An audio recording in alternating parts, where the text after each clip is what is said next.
Hello and welcome to Redaction Report.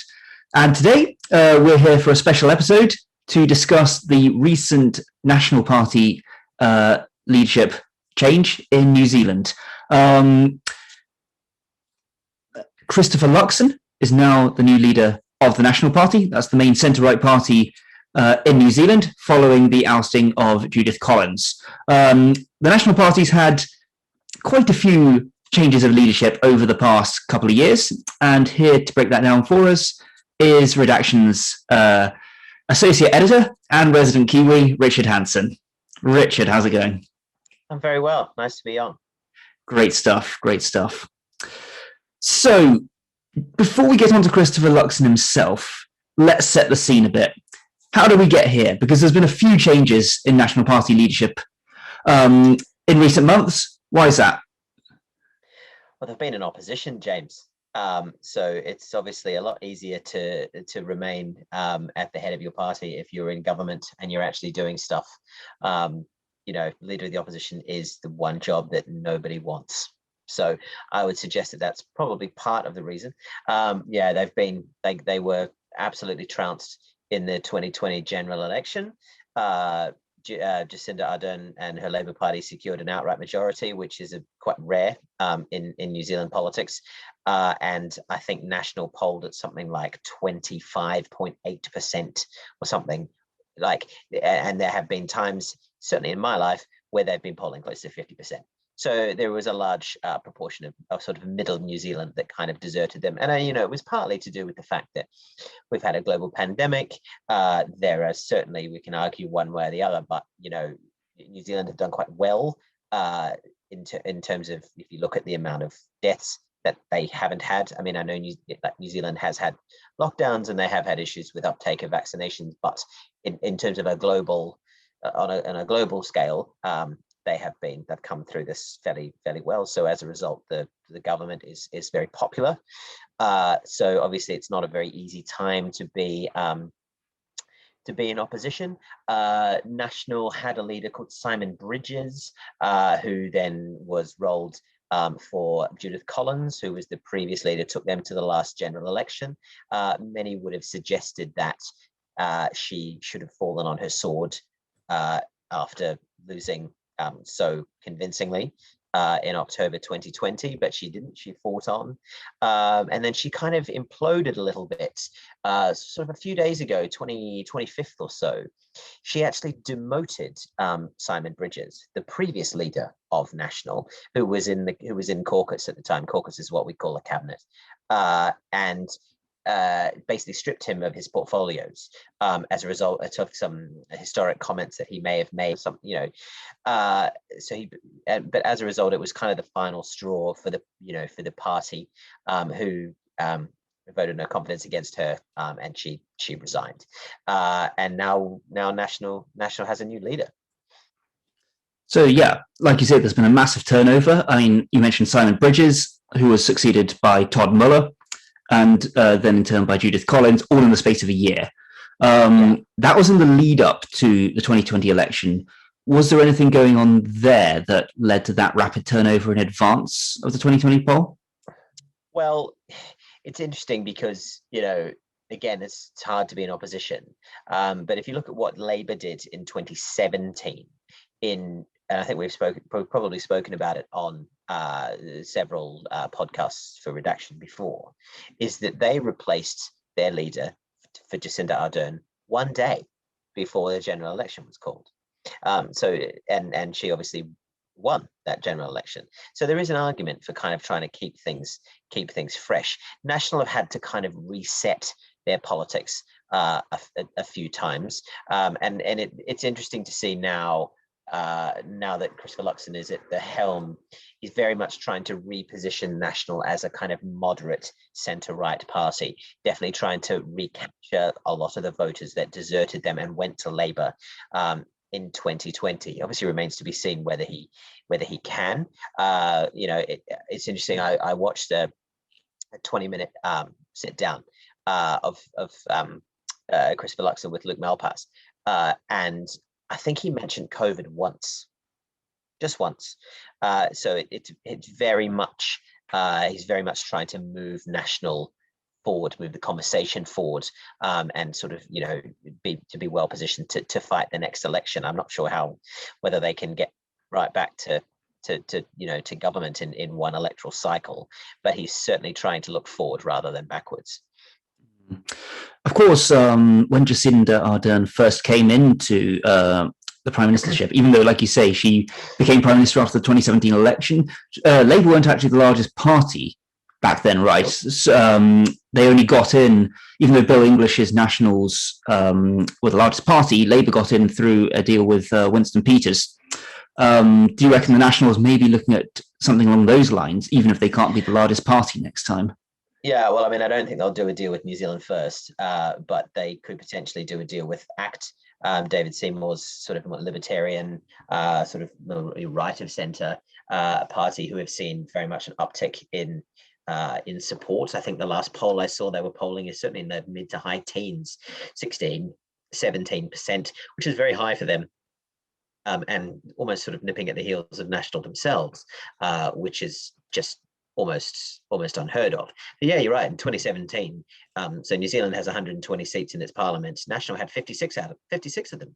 So there were four off an outright majority, and yet the other side of the house managed to cobble together a majority with the remaining seats largely. It's not the case anymore, but yeah, National are definitely trying to press the reset button, and sort of recapture that middle New Zealand that deserted them began to desert them in 2017 and continued to desert them into 2020. So just remains to be seen whether they'll do it. Mm. Yeah, you mentioned the polling there. The most recent poll I have to hand was a News Hub Read research poll, which put Labour at 42.7% of the vote, so still very strong position, even a year on from the 2020 election. Nationals on 26.9% and ACT on 16%. So, ACT is closer to Nationals and National is to Labour. Why is ACT doing so well at the moment? Well, I mean, there's definitely, given that New Zealand has been in periods of lockdown, sort of later into 2021 than a lot of the rest of the world has. It's interesting. Their kind of COVID response, they went for an elimination strategy, very similar to what Australia did. But as a result of that, had a largely COVID-free 2020. Whereas the rest of the world was kind of languishing, but didn't have the same vaccine uptake into 2021. And when Delta inevitably got in, it obviously was far more difficult to contain, given that it's increased transmissibility and the fact that large swathes of the population remained unvaccinated. So New Zealand needed to go into lockdown, and particularly Auckland have been in lockdown for 100 days or something. It's been, many months they've been, they've had their liberties stripped of them. And libertarian parties like ACT, they're obviously going to gain in popularity, certainly among the swathes of population who want their freedoms back. Not people on the fringes, but just people who pragmatically believe that they should have the choice to do what they wish, and and there's a political voice for them there, and is definitely gaining in popularity. And yeah, if National continue to rise in popularity, not at the expense of ACT, then they might be in a position to form a centre-right coalition in 2023. But again, just remains to be seen. Well, would the high polling for Labour right now suggest that the vast majority of New Zealanders are behind Jacinda Ardern's COVID strategy? Yes, the majority of them are. She still is popular in terms of the way that they've handled that. They've now moved to this kind of traffic light system, where basically each region in New Zealand doesn't have states, it has sort of provinces, not so much in a Canadian way. Think of it more like counties in the UK. I think it's probably an easier way to describe it. And each area is either red, orange, or green, depending on the rate of transmission. And as a result, it's various things that they're allowed to do. Not dissimilar to kind of the tier system that we had towards the end of 2020. So the majority of New Zealand is orange, which basically means that places are allowed to open, but they're only allowed, hospitality venues are allowed to open, but they're only allowed to serve people who are vaccinated. they truly have vaccine passports and things. So at the moment, they seem to, New Zealand public does seem to be relatively, on board with what Labour are doing. But I do think that as hopefully anyway, we leave COVID in the kind of rear view mirror, other issues may rear their ugly head. House prices in New Zealand have gone up astronomically. Talking, rises of 4 or 5 times of, from 20 years ago. Like it's just, people are being priced out of the market. So there are definitely other challenges, I think, that Labour are going to have to confront moving forward. Okay. And I'm sure we'll address those in due course. But let's get to the main topic of the day now. Who is Christopher Luxon? So he used to be the CEO of Air New Zealand, which is obviously one of New Zealand's biggest companies. He's a very new MP. He was actually only elected in 2020 for the first time, so he's not been in politics for particularly long time. But he has, in some ways, it's an advantage. He can kind of bring a fresh perspective to things. I mean, I do worry.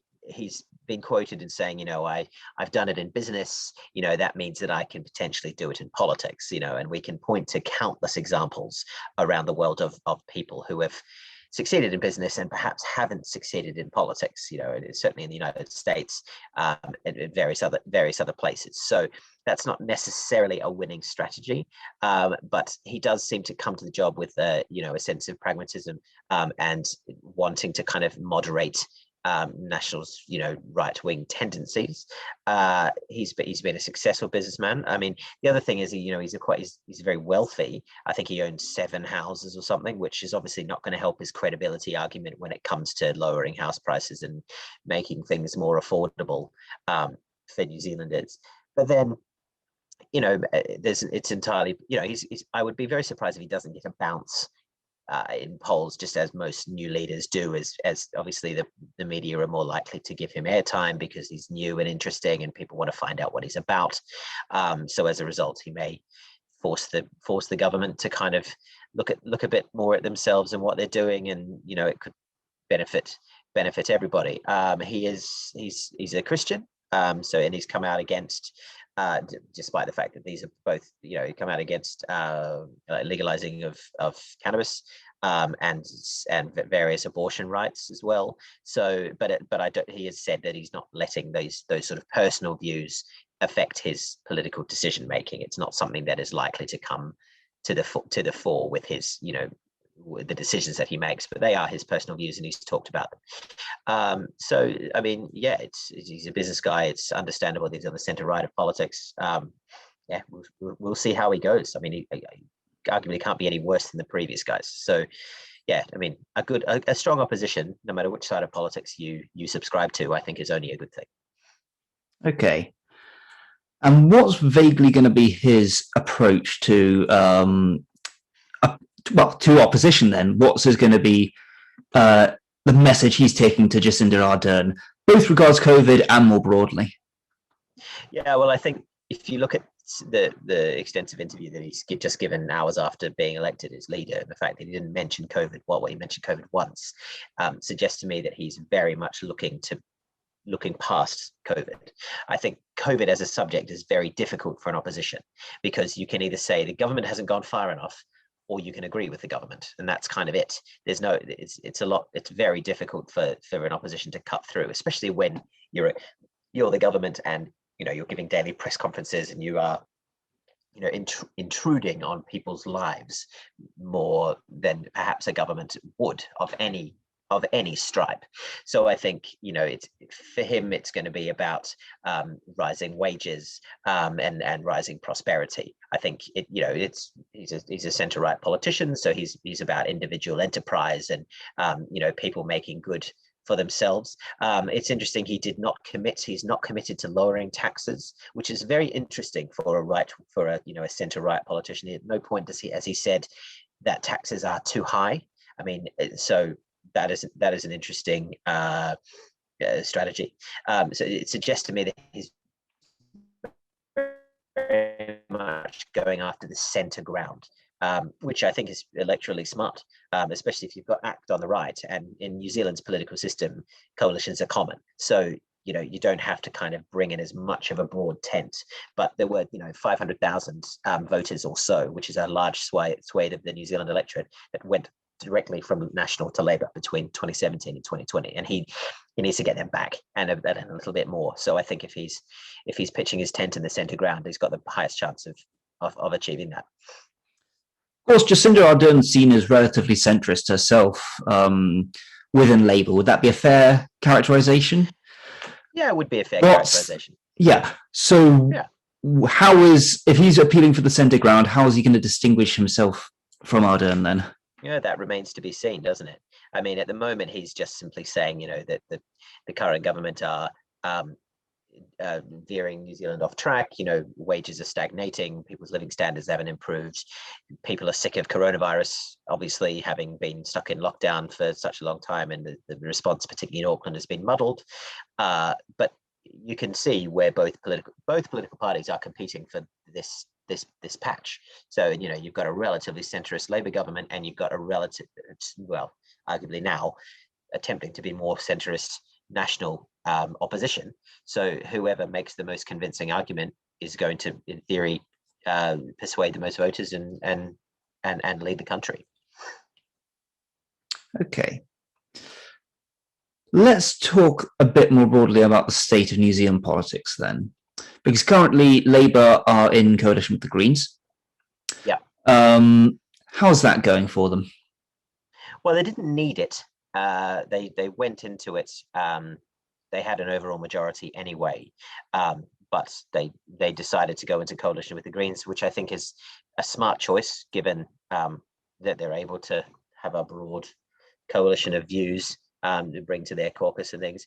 But the problem is, as with everything, COVID has been continued to dominate the political conversation, and whoever's been in power at the time has had the lectern and has been able to make those decisions. The polling suggests that support for Labour has dipped slightly, not massively, but has dipped slightly since the 2020 election. So having the Greens, in their coalition is only going to be of advantage to them, because obviously they're not going to be attacked from the left in the same way that if the Greens were outside the tent doing something in rather than inside doing something out, as it were. So, I say all in all a pass mark for now. But like I said, with regard to the National Party, it just very much depends on where the narrative moves once COVID is firmly behind us, and here's hoping it will be. And it's interesting drawing that comparison with New Zealand, because more and more in liberal democracies now, we're starting to see Green parties brought into the fold in government more than we might have seen 20 years ago. We've seen it in New Zealand now. We're about to see it in Germany again. We've seen it in Scotland. And as the climate crisis, progresses further and further, I think it's likely we'll see that more and more. Is the climate crisis top of the agenda for a lot of New Zealand voters? I think it's actually been something that has been in New Zealanders' minds for a lot longer than many other countries in the world. New Zealand is a place of natural beauty, which is, and taking good care of its flora and fauna for many years.